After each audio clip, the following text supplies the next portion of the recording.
Today, another Chevy dealership tries to screw over a friend of mine and steal from him. Let's get into it. Okay, so first thing is first. Here in the Vette community, I'm sure all of you would agree with this, but we stick together. We have always had each other's backs, and we're kind of like family.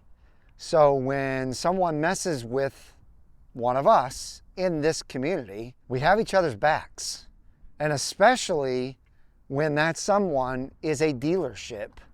And especially when a dealership is not just, kind of screwing around with someone, but really trying to screw someone over big time. And this person is just trying to buy a Corvette. That's number one.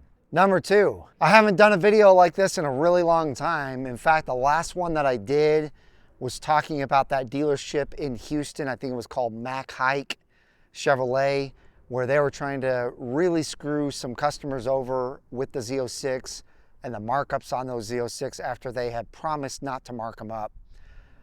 But that's neither here nor there. This is a totally different situation, but it's something that I definitely want to discuss with you guys.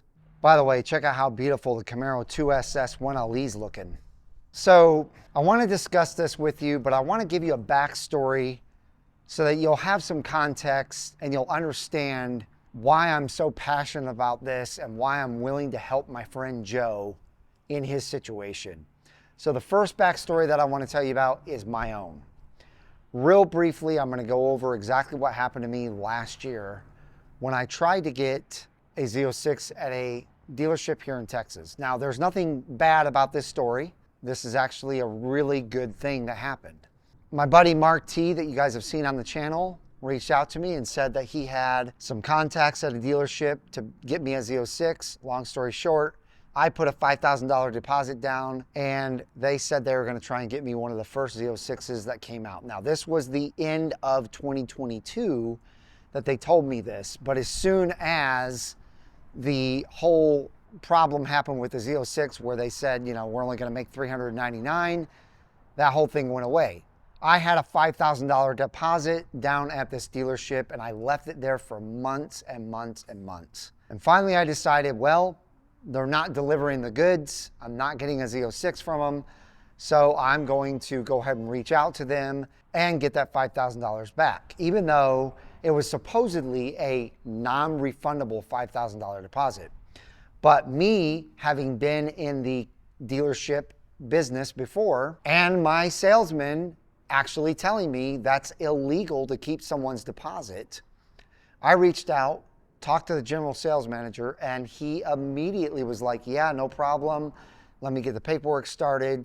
And within a matter of like a week and a half, I had the $5,000 back. Now that, ladies and gentlemen, is how you do business. That is integrity.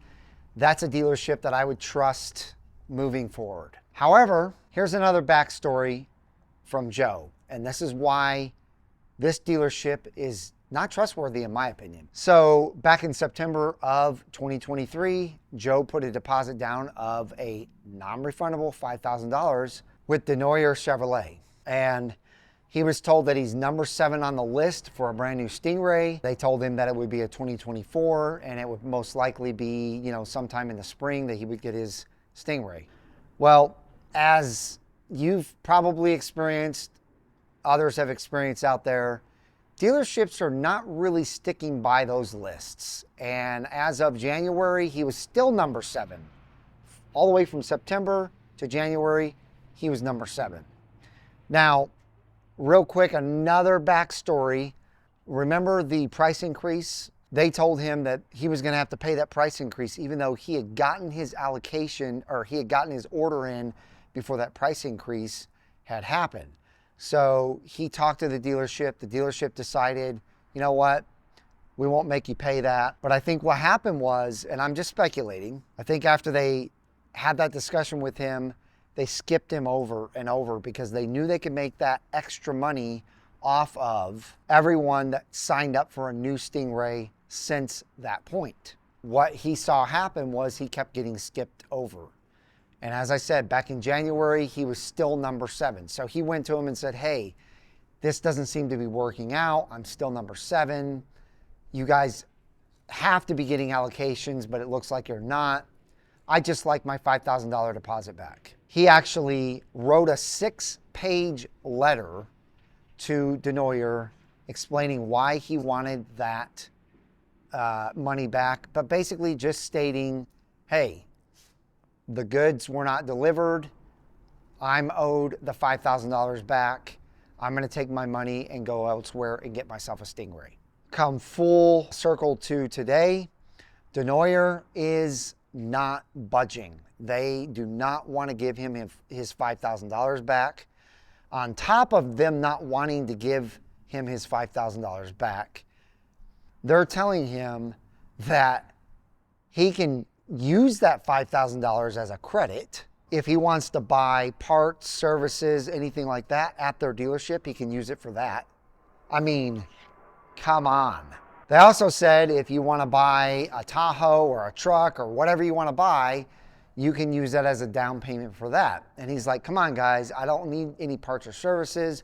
I don't want to buy any other vehicles. And he actually gave them this analogy. He said, this is the same thing as if, say like, you guys aren't able to get me a 2024, which you guys have already told me we may not be able to get you a 2024.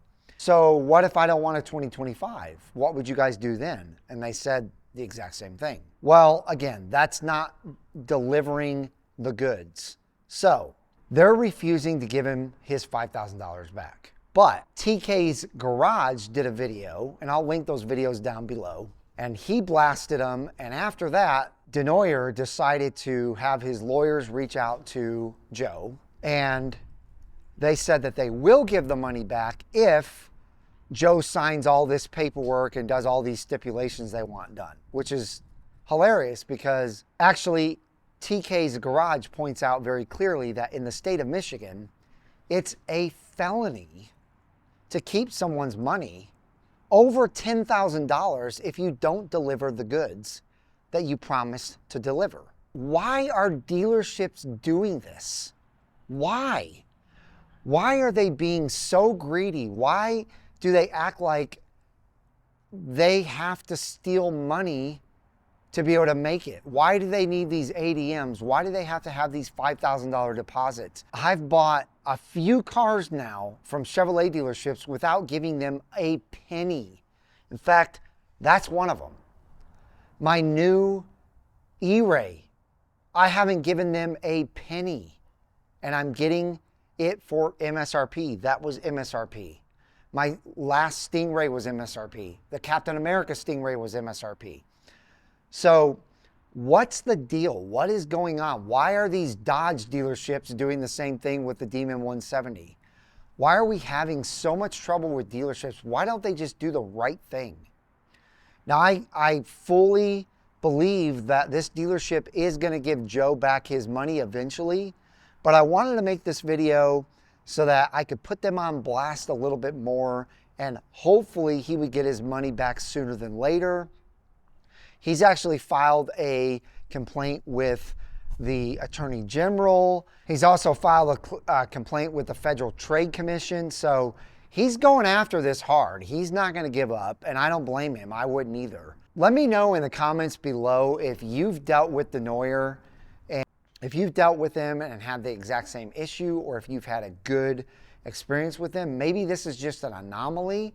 I hope it is. I hope that they resolve it, and I hope that, you know, they never do something like this again. I would think that they wouldn't. I would think that they would realize, and I hope that all dealerships realize that we're not playing games anymore. If you treat us the wrong way, us as YouTubers have a pretty powerful platform to go out there and let people know, you know, we can't go to the news. We can't, I mean, he went to the news, but I've actually talked to news stations in the past, just a couple years ago, and they really didn't want to take a story about a dealership. So we are the news. We're the ones that are going to report what's happening so that all of you can stay clear of this nonsense. But like I said, let me know in the comments below what you think of the situation. Let me know if you think he handled it correctly. I believe he handled it 100% legit correctly, just like I handled my situation here in Texas. And the general sales manager was happy to give me my $5,000 back. He never argued. He never said anything like, hey, that was a non-refundable deposit. Nothing like that. The only way that non-refundable deposit would ever truly stand is if you allowed the full order to go through, the car shows up at the dealership, you walk into the dealership, see the car, and then say, you know what, I don't want it. Then they could probably keep that $5,000. It would still be dumb of them to do that, especially with a Corvette, because they're going to sell it like that anyway. But technically, I think they could keep the $5,000 in that scenario. So that's going to do it for this video. I hope you learn from this. I hope that, you know, your dealership isn't going to screw you over like this, and maybe this will help you so that you don't get screwed over. Be very wary of dealerships out there asking for anything over $1,000, but even $1,000 is kind of high in my opinion, because I haven't had to give any with the last 3 cars that I've bought. That's going to do it. Give this video a thumbs up if you enjoyed it. You guys take care, and I will see you on the next upload.